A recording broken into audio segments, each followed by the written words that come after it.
Now we will talk about different types of speed. Okay, different types of speed के बारे में बात करेंगे. अच्छा, इसके पहले मैं आपको बता दूं, एक सामान्य ऑब्जर्वेशन है कि स्पीड डिस्टेंस डिपेंडेंट है, वेलोसिटी डिस्प्लेसमेंट डिपेंडेंट है. ठीक है ना, ये सामान्य बात है. ठीक है. अच्छा, एक बात बताइए, अगर कोई ऑब्जेक्ट है और उस ऑब्जेक्ट के लिए स्पीड और वेलोसिटी दोनों सेम है, ठीक है, स्पीड भी सेम है, वेलोसिटी भी सेम है, इसका क्या मतलब हुआ? इसका क्या मतलब हुआ? स्पीड और वेलोसिटी दोनों सेम है, इसका मतलब है कि यूनिट टाइम में वो जितनी डिस्टेंस कवर कर रहा है, यूनिट टाइम में वो जितनी डिस्टेंस कवर कर रहा है उतना ही उसका डिस्प्लेसमेंट है. अच्छा, ऐसा बताइए, अब आप समझ रहे हो ना, आप जितना डिस्टेंस उसने कवर किया उतने डिस्प्लेसमेंट होना चाहिए, तभी तो स्पीड और वेलोसिटी सेम होगी, अन्यथा नहीं होगी. यस,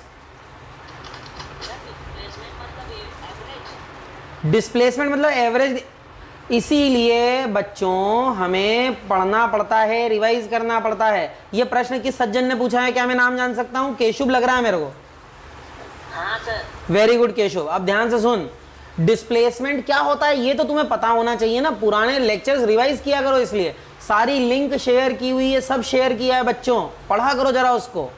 देखो, डिस्प्लेसमेंट मतलब क्या होता है, दो पॉइंट्स के बीच की शॉर्टेस्ट डिस्टेंस को डिस्प्लेसमेंट बोलते हैं. सीधे चले जाओ, घूम फिर के जाओगे तो वो डिस्टेंस है वो अलग होगी, लेकिन अगर आप सीधे गए तो डिस्टेंस और डिस्प्लेसमेंट क्या होगी? सेम होगी.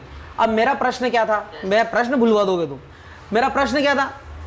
प्रश्न ये था मेरा बच्चों कि स्पीड और वेलोसिटी अगर सेम है तो ऐसा कैसे हो सकता है कि स्पीड और वेलोसिटी सेम हो? ऐसा तब हो सकता है जब डिस्टेंस और डिस्प्लेसमेंट भी सेम हो. और ऐसा कैसे हो सकता है कि डिस्टेंस और डिस्प्लेसमेंट सेम हो? ऐसा कैसे हो सकता है बताइए? ऐसा तब हो सकता है, हाँ, जब वो ए से मतलब इनिशियल पॉइंट और फाइनल पॉइंट सेम हो.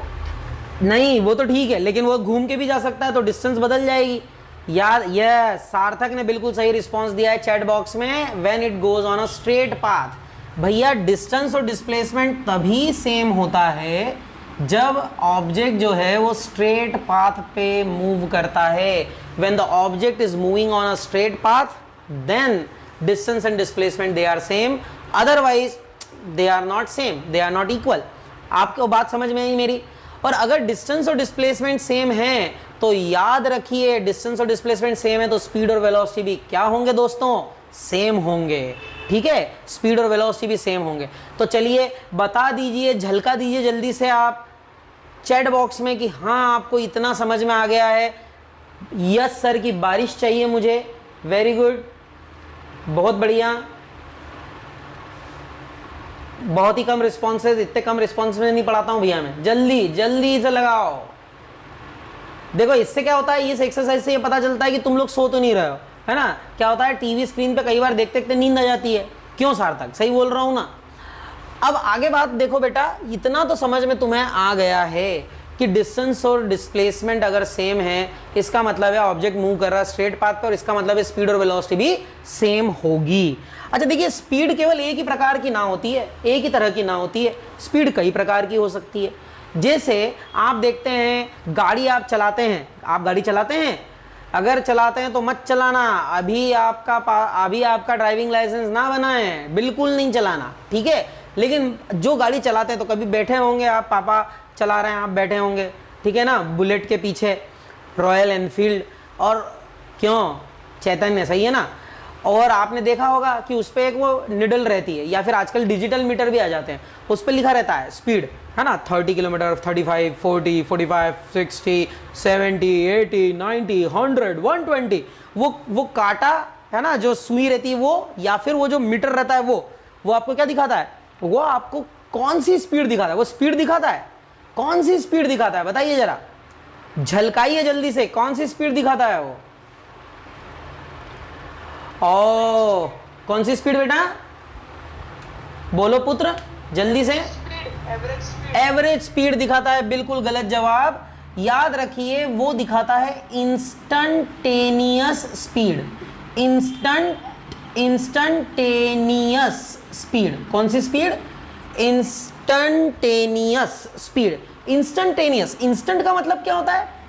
इंस्टेंट का मतलब होता है बच्चों, इंस्टेंट का मतलब होता है वह क्षण, वह पॉइंट, उस पल, है ना, at that point of time, जैसे अभी, इस समय, इस पल।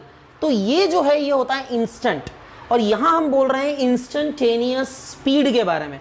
याद रखिए, इंस्टेंटेनियस स्पीड मतलब speed of an object at a particular instant of time, at a particular instant of time.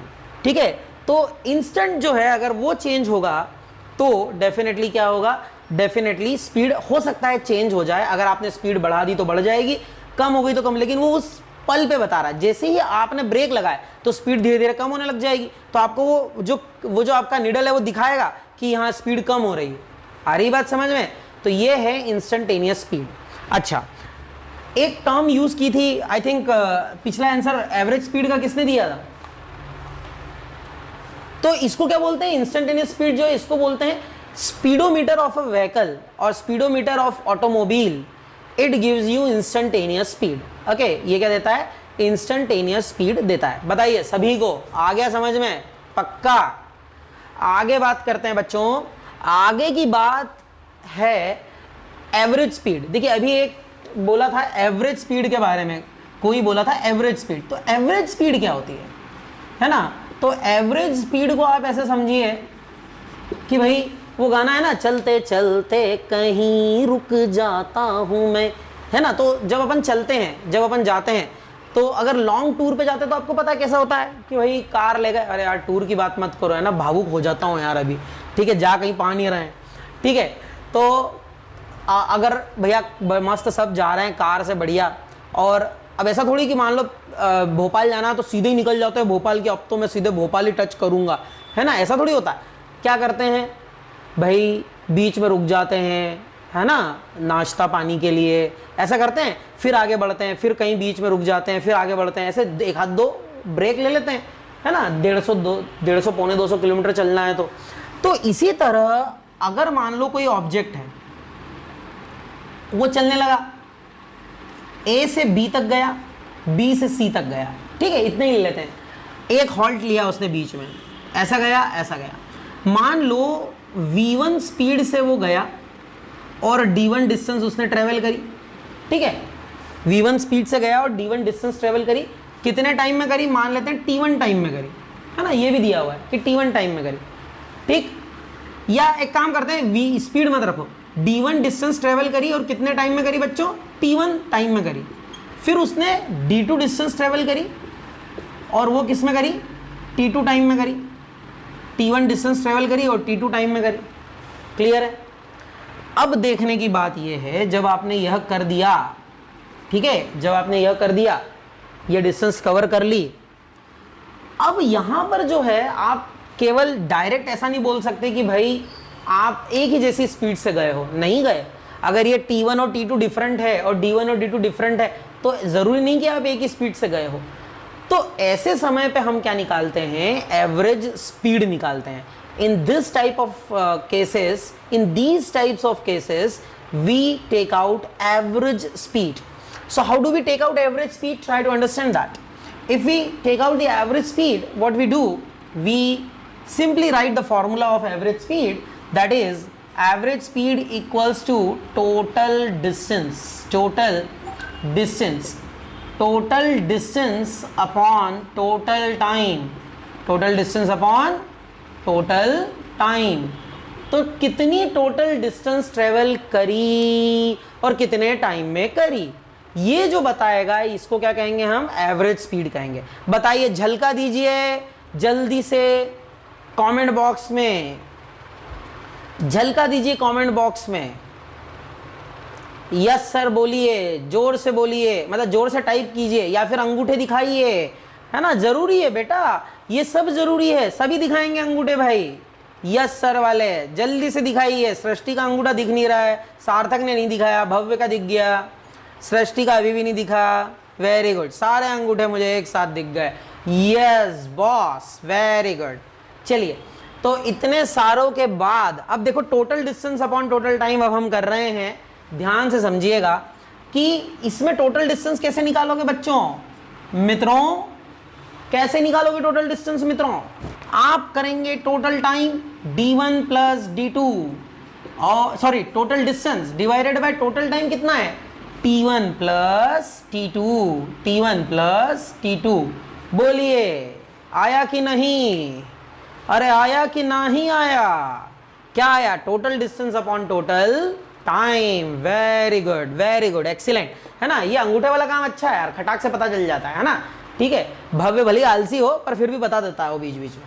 ठीक, तो total distance upon total time, this is what is called average speed. बताइए सभी को समझ में आ गया इतना, है ना? तो ये होता है बेटा। अच्छा, अब इसमें और भी परिवर्तन किया जा सकता है, ठीक है, और अलग अलग केसेस के लिए हम ऐसा कर सकते हैं। जैसे मान लीजिए एक केस में आपको बताता हूं, मान लीजिए एक ऑब्जेक्ट है ना, एक ऐसे हाइपोथेटिकल केस ले लिया। एक ऑब्जेक्ट ए से स्टार्ट करता है, बी तक जाता है, ए से चला बी तक और फिर बी से वापस आ गया ए तक, ठीक है, इधर गया वापस आया, इधर गया वापस आया, ठीक है। अब डिस्टेंस कितनी है बच्चों? डिस्टेंस है मान लीजिए डी। प्रश्न यह है कि जब वो ए से बी तक गया तो स्पीड कितनी थी? v1। और जब वो बी से ए तक गया तो स्पीड कितनी थी? v2। ठीक है, ए से बी तक गया तो स्पीड v1, बी से ए तक गया तो स्पीड v2। ठीक है, क्लियर है इतना? अब आपसे पूछा है कि इसकी एवरेज स्पीड क्या होगी। क्या पूछा है कि what will B it's average speed. जब ए से बी तक गया तो v1 से गया, बी से ए तक आया तो v2 से आया। So what will be the average speed? क्या होगी एवरेज स्पीड? तो समझिए, average speed is total distance upon total time. Agreed और not? Yes, total distance upon total time. देखो बेटा क्या है, एक अंगूठा दिखाने में ज्यादा टाइम नहीं लगता है, पर इसमें कंफर्म हो जाता है कि आपको समझ में आ गया है। ठीक है, तो एवरेज स्पीड के लिए हमने लिखा total distance upon total time. ठीक है, total distance upon total time.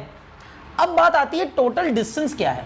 Total distance जो है, टोटल डिस्टेंस जो है वो क्या हो जाएगी? टोटल डिस्टेंस हो जाएगी d प्लस डी। गया आया, गया आया, तो d प्लस डी कितना हो जाएगा? 2d। बोलो हाँ, मतलब बोलो अंगूठा। अब हाँ तो बोल ना सकते, तो बोलो अंगूठा 2d। ठीक है, d plus D 2d divided by time. तो कितना टाइम लेगा ये? तो देखिए t1 t2, t1 t2, तो यहां लिख दीजिए t1 और इधर लिख दीजिए t2। बोलो हाँ। ठीक है, अब t1 कैसे निकालोगे बच्चों? t1 हो जाएगा time equals to distance upon speed. क्या होता है? Time is distance upon speed. Formula तो सुना ही होगा। तो डिस्टेंस कितनी? डिस्टेंस है d, स्पीड कितनी? स्पीड है v1, फिर है t2 इक्वल्स टू डिस्टेंस है d, स्पीड है v2। सही है? सही है कि नहीं है? अरे speed, time equals to distance upon speed, d upon v1, d upon v2। अब क्या करेंगे? अब हम यहां रख देंगे 2d यानी 2 into d upon D. t1 कितना है बच्चों? t1 है d अपॉन v1 और d अपॉन v2। बोलिए भाई, d upon v1 plus d upon v2। बताइए जल्दी से। अब इतना हो गया, इतना सारा काम तो आपने कर ही दिया है, तो अब क्या बचा? बस अब आप लिख दीजिए एवरेज स्पीड।